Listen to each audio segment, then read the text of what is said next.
blood, found it to be rich and healthy. I share his diagnosis. What are you? What do you want of me? I want your fear. Your fear, like a current, rushes through your body. Your fear makes your heart pound, renders your veins rich and full. Fear hemorrhages deliciously within you. Please, do what I'm thinking.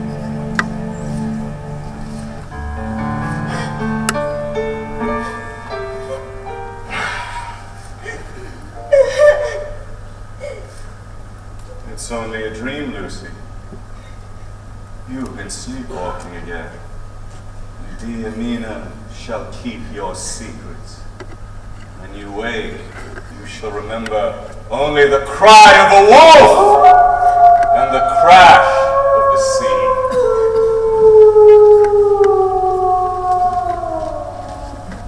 I am here, Master! I am here to do your bidding! Now that you are near, I await your command! What is it? I pray you, do not pass me by, dear Master! Who are you talking to? When you distribute your glorious tidings, please do not pass me by! You're up late. Yes. Oh, she's promised to another. You keep watch. You maintain an avid readiness. I am not in the mood. We can wait, can't we, Johnny? The clever men that we are, we can wait for the riches to fill our cup. Do not forget me! We are one man, Johnny. We host a common longing. You await her deep mysteries as I await my master's gifts. I will solve you, Redfield. I shall unearth the mad logic of your mind. Now, I demand to know, who is your master? We are men at the mercy of angels. Professor, Not now! Miss Lucy, sir. She's in trouble.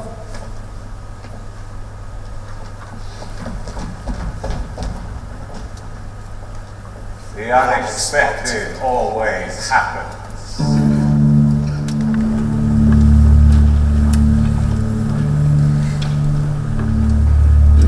You are my friend and master, and you know more about obscure diseases than anyone in the world.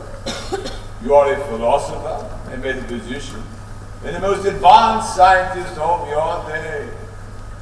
You have an absolutely open mind, an iron nerve, a temple of ice, and the kindest and truest heart that beats. These things provide the equipment for the noble work that you are doing for the benefit of all mankind. I entreat you now, with an all-embracing humility, to come to the aid of my dear, sweet Lucy. To be clear, I am not a slave to flattery.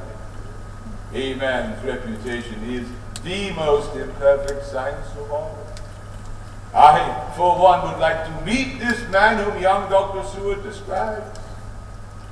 Now, what swayed me was the blunt accuracy of his postscript. P.S. Do remember that I once saved your life.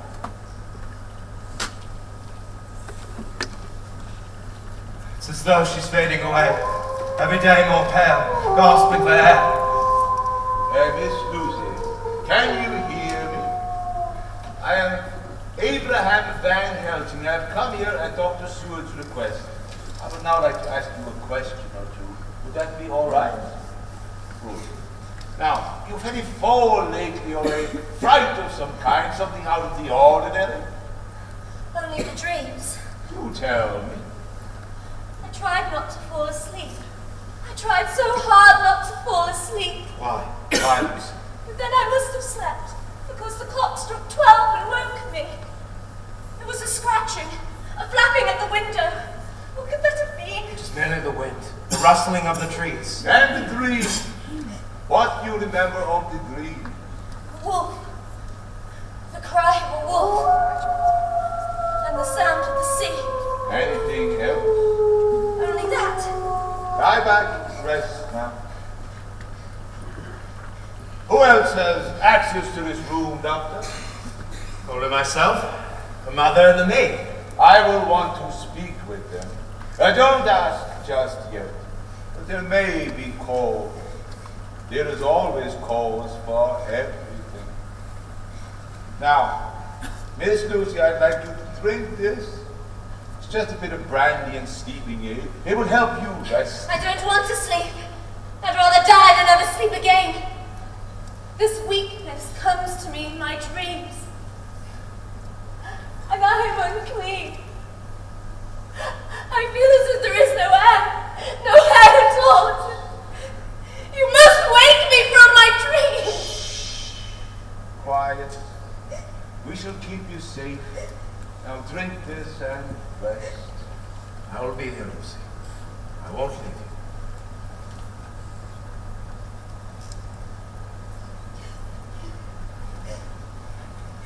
What is it? She wants blood, my friend, and blood she must have or she will die. There's no time to waste, man. Roll up your sleeve.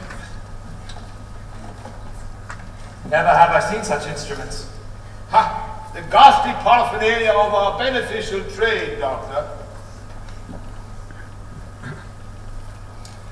She fears her dreams. But dreaming alone cannot render such havoc. I remember nothing from my studies that ever spoke of such a malady. Remember, Doctor, that knowledge is stronger than memory, and we should not trust the weaker. The case of our dear Miss Lucy here is one that may be, mind I say, may be of such interest that it will generate new and vital knowledge regarding the canon of catastrophe. Take good note then, Doctor. I counsel you now to write down even your doubts and surmises. You speak as though formulating a theory. Ha! It is not love in its purest sense. To transfer from full veins of one to empty veins of another. Now, my good friend John, this word of caution. You deal with mad men. All men are mad in one way or the other. And as you deal with your madmen discreetly, so too you must deal with God's madmen. And who might they be? The rest of the world. You and I must keep knowledge in its place. We must keep what we learn here and here. Share only the secrets with one another. Now you speak as though playing a game. I assure you, Doctor, there's no game here. Only life and death and perhaps more. Lucy, what has happened to her? It's all right. She's resting now. Professor Van Helsing has completed a transfusion of blood. What? Professor, it's Mina Murray, Lucy's dear friend. An honor.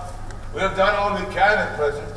But what of the cause? A mystery in want of pursuits. You've just returned from Budapest. Yes, Mr. Harker, how is he? he is restored, God be thanked. His good humour has returned and his terrors have abated. Coming home, it seems, has proven the most soothing medicine. Oh, here he is.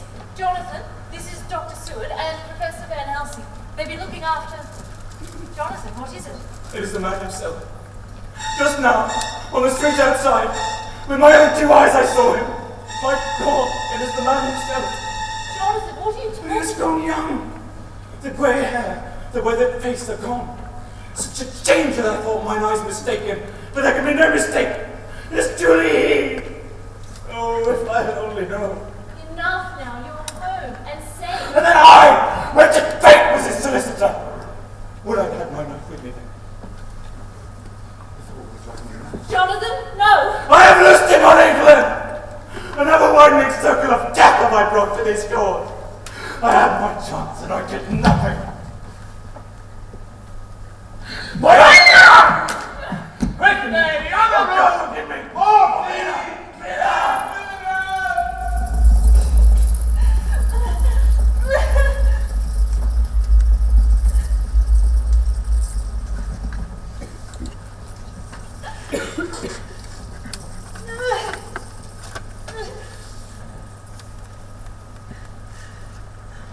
He is calm now, it will.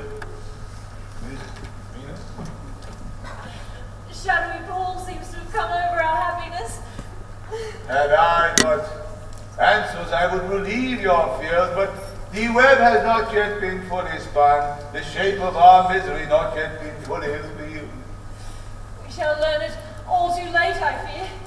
And knowledge is useless to the dead. Not so, Miss Mina. It's on account of the dead that I have come. I fear some clue lies here within. Jonathan's trusters willed these words remain unread, but I must find out what has brought him to this horrid precipice. Will you help me, Professor? Of course.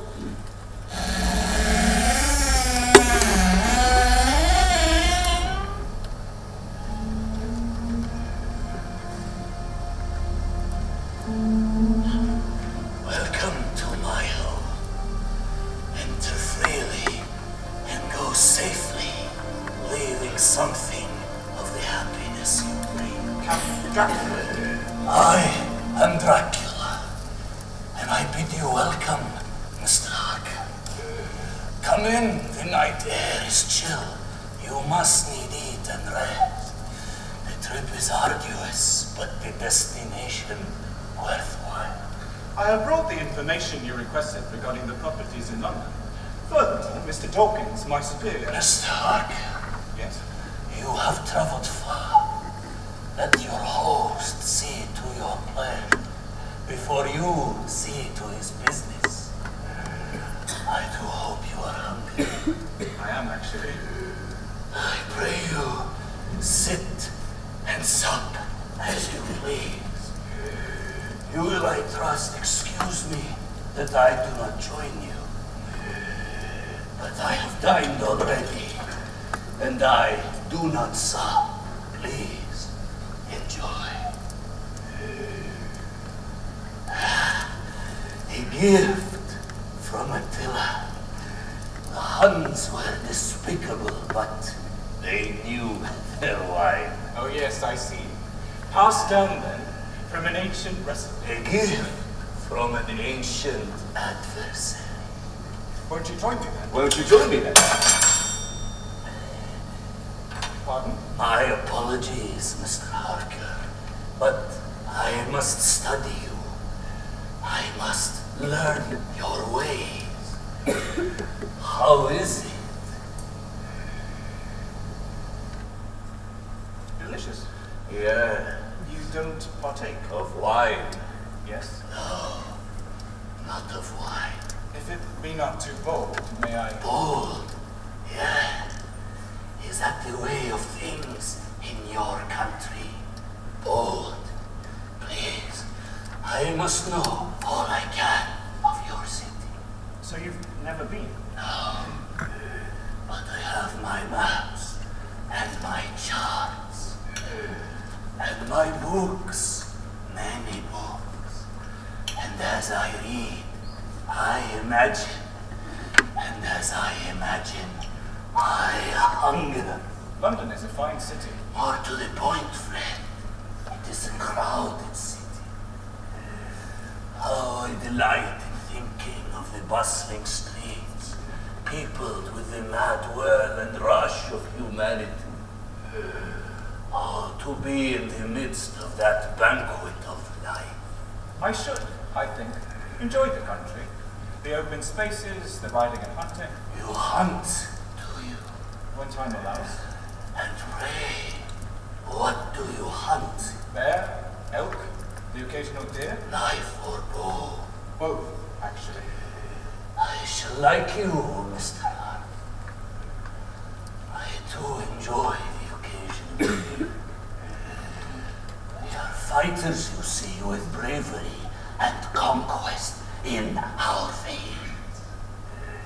It is no wonder that when the Avar, the Magyar, the Lombard, or the Turk poured his thousands upon our frontier, we drove them back! Legion after legion, they came for our land, and we sentenced them to heaven instead.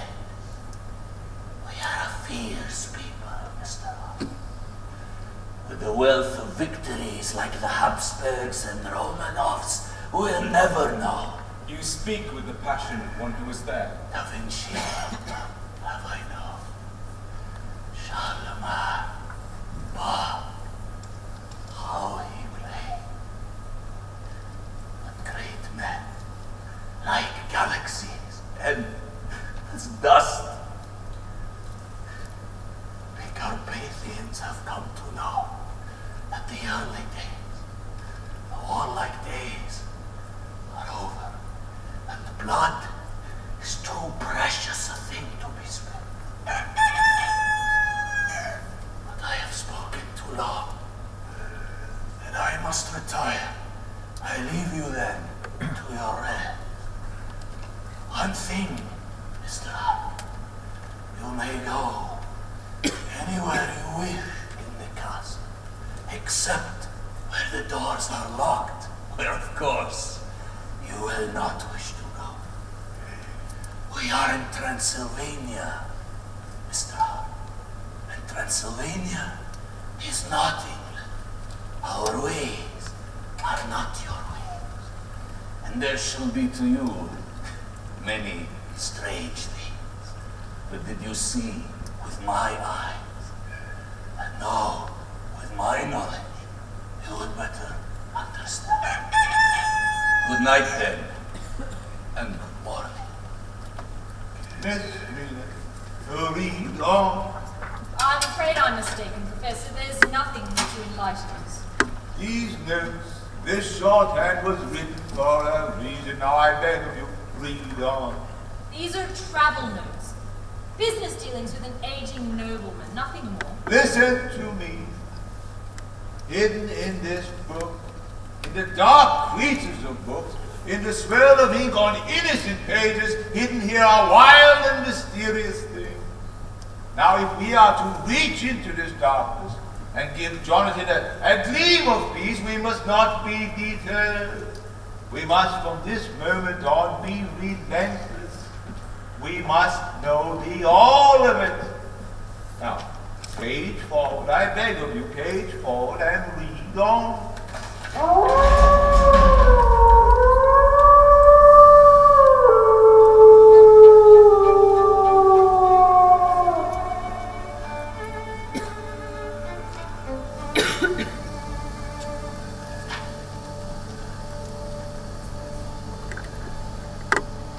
Who's there?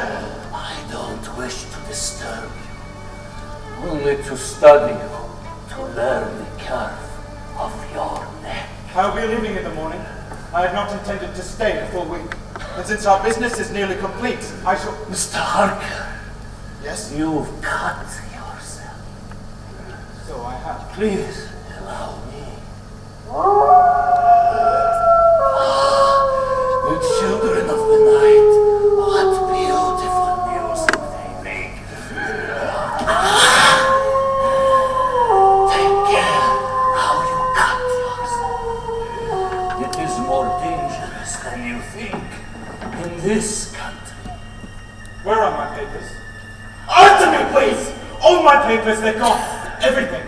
My notes, letters, even the deed to the property itself, as yet unsigned. You've Gone. been blessed with a disappearance. How fortunate. But this journal, how did it survive? The shorthand, he knew not its contents. And my clothes? All but what I have on is missing. I'll find you a nice cave. Now, tell me of my new home. I've told you. For a week Tell now. me again. I must be certain. Is it an old place? Yes, as I've told you each night. It was formerly... I'm so glad, for you see, I am old in ways which few can rival or understand, and to live in a new house would kill me. Do tell me the name again. Excellent, a fine and noble name, and its location. Splendid. Wait! Go back. Name and location, we must know it! It's not there. There's nothing there. Let me see that. The page is burned. It's burned in two places. How can that be? as for life, tell me, is it well appointed? Well, no, in fact. It is quite shrouded in darkness. I commend you, Mr. Harker. I love the shade and the shadow, the solitude and potent quiet of the night. But there is no quiet here! Only this digging! I'm forever hearing this sound. Shovels digging, doors being opened and shut. The gypsies below doing my bidding. And the boxes? Large boxes being hauled out. The last 3 days and nights. What is the meaning of that? That work, my friend, is entrusted to another solicitor. I beg you not to press me further. I must go to England. I am starving here for want of companionship, for want of life. Here is the deed. It lacks only your signature. How did you... Come, Mr. Harker. Finish what you started.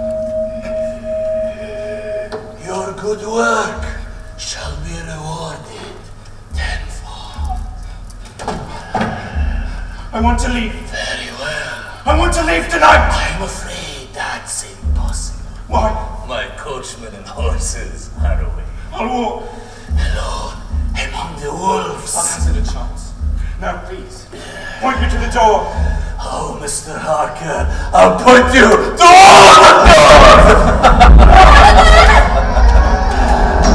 You English have a phrase, welcome the coming, speed the parting guest.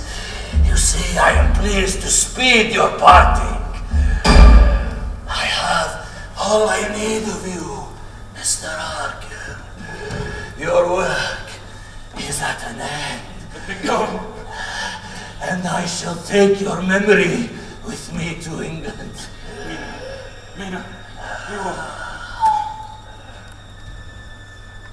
That is enough for tonight. I beg of you now, put yourself through no more. No, Professor, you're right. I must page forward. I must know it. I must know it all.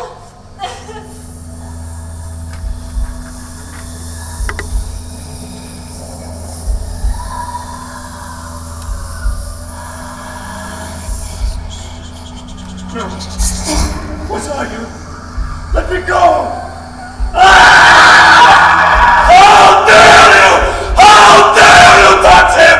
He is mine! Back to your place! Your time with him will come tomorrow. I set sail, and then you may do with him as you will. And tonight. What of it? Are we to have nothing tonight? Oh, God. My God! And so, I give good thanks to you, Mr. Harker. I shall leave you in the loving hands of the Carpathian people. And I, Mr. Harker, I